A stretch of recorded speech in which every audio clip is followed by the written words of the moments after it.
It's about the art. Like this stuff is, this is no different from, LeBron and Steph. It's no. It's about the art. This stuff is no different from LeBron and Steph, or from Jordan when he was coming in and Magic was going out. You can be the most popular, the most commercially successful, the biggest chart topper, but you can't be considered the one. Michael Jordan has to play basketball for Michael Jordan. Some people might say, hey, Drake's appropriating this culture of music for his own personal gain. How do you feel about those kinds of critiques? It's a similar thing. They're curated by a bunch of people who weren't on this boat to begin with. Even the definition of appropriating a culture isn't supporting that culture.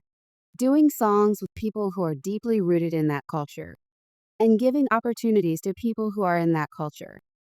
Appropriating is taking it for your own personal gain and denying that it was ever inspired by this. Well, we all thought the dust had settled on the whole Kendrick versus Drake drama. LL Cool J just couldn't resist putting his 2 cents in on the whole colonizer or colleague debate. Now, you're probably wondering why on earth LL Cool J is getting involved in this beef.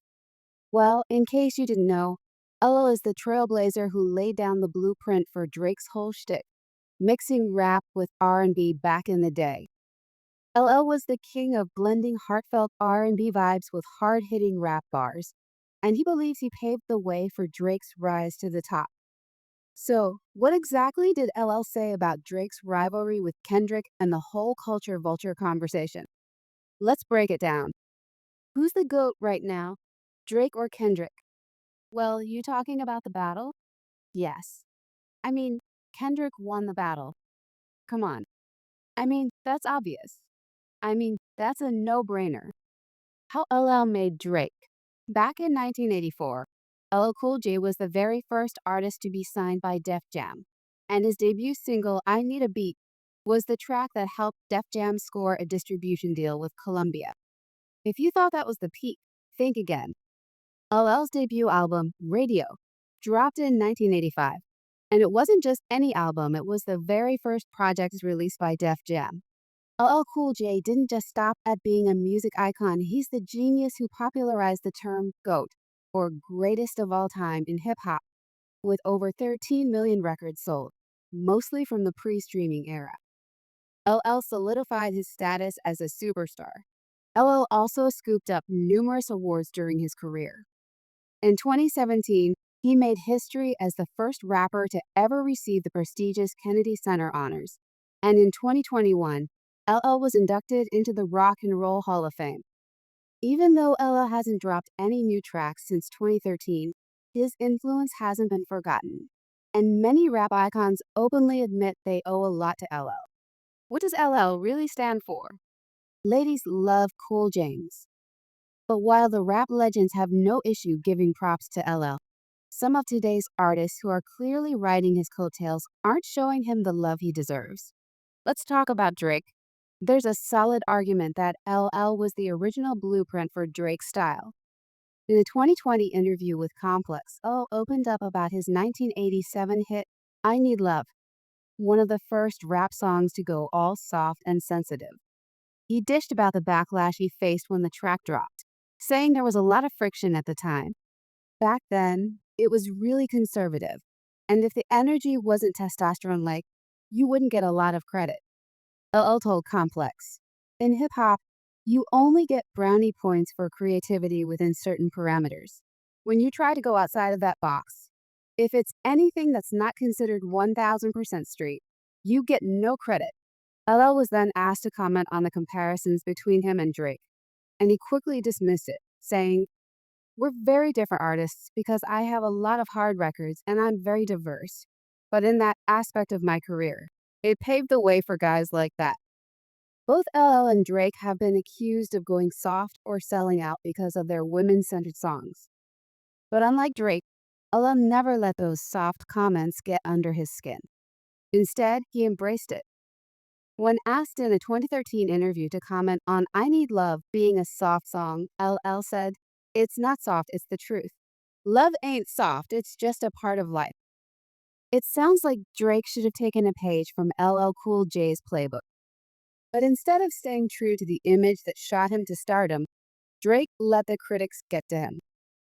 Suddenly, he started doing too much, trying to prove he was tough, overcompensating, rapping about mob ties, and trying to sell this image of being a certified street dude. Then Drake took it a step further and started comparing himself to the likes of Michael Jackson and declaring himself the GOAT of rap. After Kendrick won the beef by popular vote, Drake decided to delete several IG posts promoting his diss tracks against Kendrick, including Family Matters and The Heart Part 6. He then shared several photos of himself at his son Adonis's soccer game with a caption, "Goats don't worry about one-trick ponies." But if you ask LL Cool J, there's one important reason why Drake can't be considered the GOAT, at least not by LL's definition of the term. The GOAT debate, the acronym GOAT, or greatest of all time, is believed to have its roots in the hip hop scene of the 1990s. And it was LL Cool J who really put it on the map with his 2000 album titled G.O.A.T. Greatest of all time. In an interview with Change the Game TV, LL spilled the beans on how he came up with the term and gave it its iconic status. LL said, "I got the term from two people.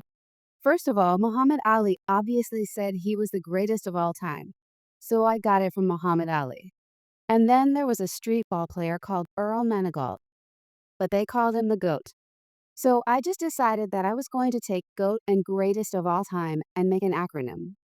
That's when I dropped my album in 2000. I called it GOAT, greatest of all time. I had no idea that it was going to become part of the lexicon. The term GOAT didn't just stay within the hip hop realm, it made a splash in mainstream culture. It became a hot buzzword in sports circles, especially on social media. Fans and analysts alike started calling the top athletes in their fields the GOAT, sparking endless debates and discussions about who truly deserves the title. When it comes to hip hop GOATs, LL Cool J believes the definition is pretty straightforward. You can't even think about being in that league if you don't write your own lyrics. Can you be considered a GOAT if you didn't write your lyrics? Oh man, well, I mean, if you're going to go by the original rules, you can't, LL said. If you're going to go by the original rules of hip hop, you absolutely cannot. You can be the most popular. You can be the most commercially successful. You can be the biggest chart topper, but you can't be considered the one. Like, Michael Jordan has to play basketball for Michael Jordan. He can't send LeBron out to play, and then he sits on the bench and gets the points on his board. The points go to his stats.